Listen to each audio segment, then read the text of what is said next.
Hi, I'm Sanjeev. In this presentation, I'm going to talk about college admission process for international students in the United States. The admission process generally takes 2 years. And here I'm going to list down the basics for applying for a 4-year undergraduate college in the United States. The process starts with you. First, you must have done your last 4 years in high school in English medium. That means in British system, grade 9, 10, 11 and 12.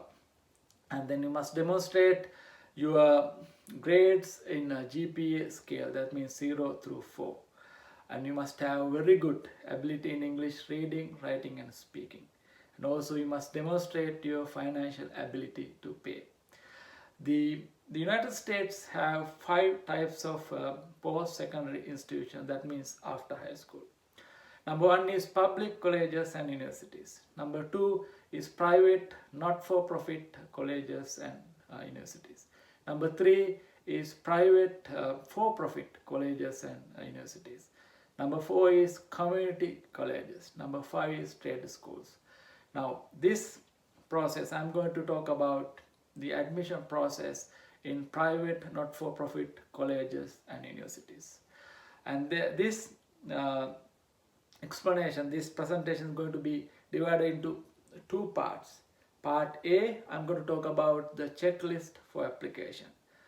And part 2, how to submit your application. Now, here we go for the checklist for application. Number one is test scores, SATs or ACTs. You might have heard that colleges are leaning towards test optional admission plans, but until some colleges are not. So until it gets settled, I highly recommend that you take the test course, SATs or ACTs. SATs can be taken in multiple times, but that involves a fee and preparation. The college counselors will be looking for the highest scores that the student has got. So you can it's better to do it in multiple times if you have resources to do it.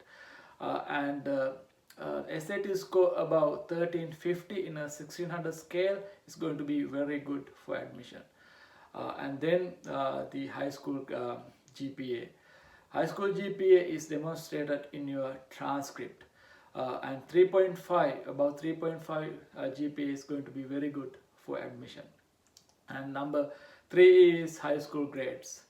High school grades that are above B is going to be very good, and below B will be looking as negative by the admission counselors in a college. And the admission counselors will also be looking for the grade progression, whether the student has improved his grades throughout his time in the high school. And also they'll be looking for the grades that are the challenging classes the student has taken, and the student has gotten good grades in those classes.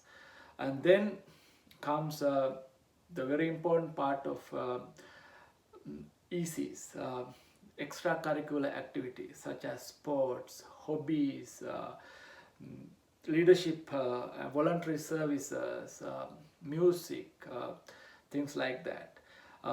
The admission process is called the holistic admission process. The admission council will be looking for not only for the grades, but also the other things that the student has done in his time in the high school.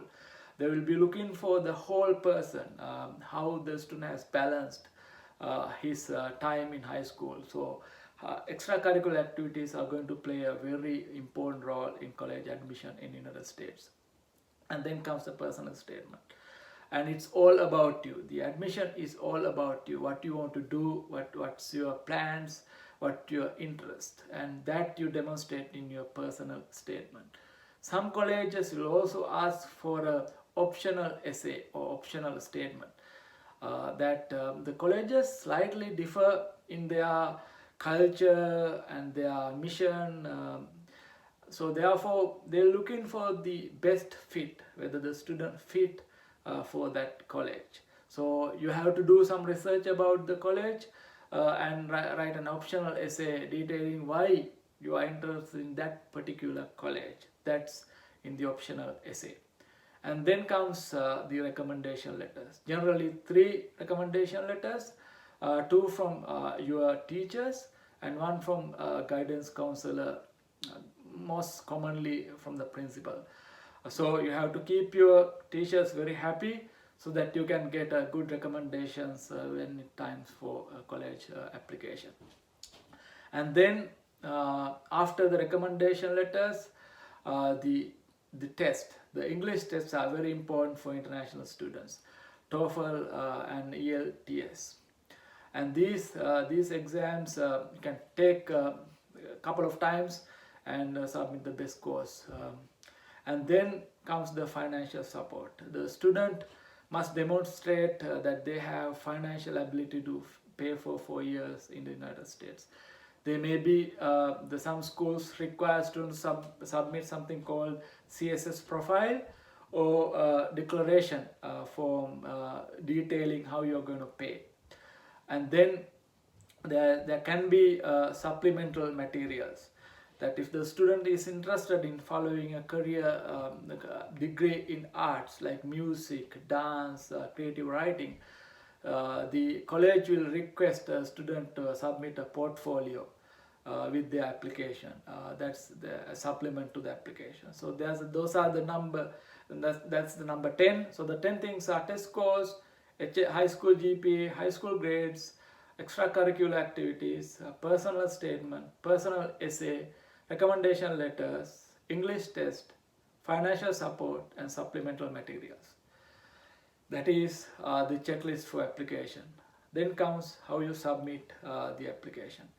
First, the application process generally starts in November for the admission in next year.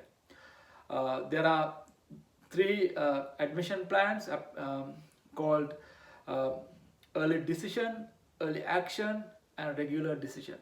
So the colleges slightly differ in these application plans, admission plans. So you have to consult the admission website to see the deadlines and the details about their specific admission plans. So here I'm going to talk about the general admission plan, which is the regular decision application process. And the regular decision deadline is January 1st. And that's when you submit your application. How do you submit your application? Most colleges use the common application, and you submit all your materials, your transcripts, the essays, personal statement through the common application. And there's a website and there's a fee associated with the common application, and you can get a waiver, but most likely you may have to pay the fee associated with the application. Then with the admission application, you might have to do a financial aid application as well. So please consult the financial aid website in your college that you are interested to see the deadlines and the materials needed for the financial aid application. And this presentation, I'm not going to talk about financial aid because it's going to be a separate topic. It's a long topic. And so you submit your financial aid application. When your application, both the application for admission and financial aid piece are complete and submitted between January through February, the admission counselors will be reviewing your application for admission. Most colleges release their decisions in late February or early March. Some colleges combine the admission decision and the financial aid package together and then release in early March. So now you have your admission decision with the financial aid package. You can apply to multiple colleges, and hopefully and you will have several admitted letters in your packet.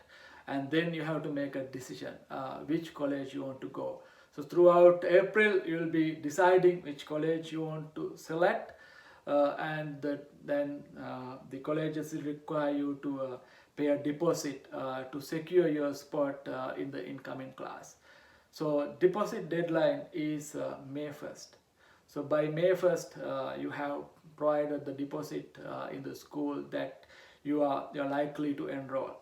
And then the international office in that school takes it from there, and they'll look at your financial statements, your materials, and they'll prepare an I-20 and then send it to you. And then you go to the consular general office, the embassy, with I-20 and all supporting materials to get visa, F1 visa to study in the United States.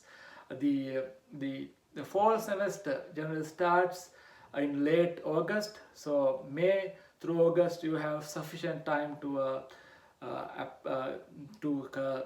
gather everything needed to come to United States for your undergraduate studies.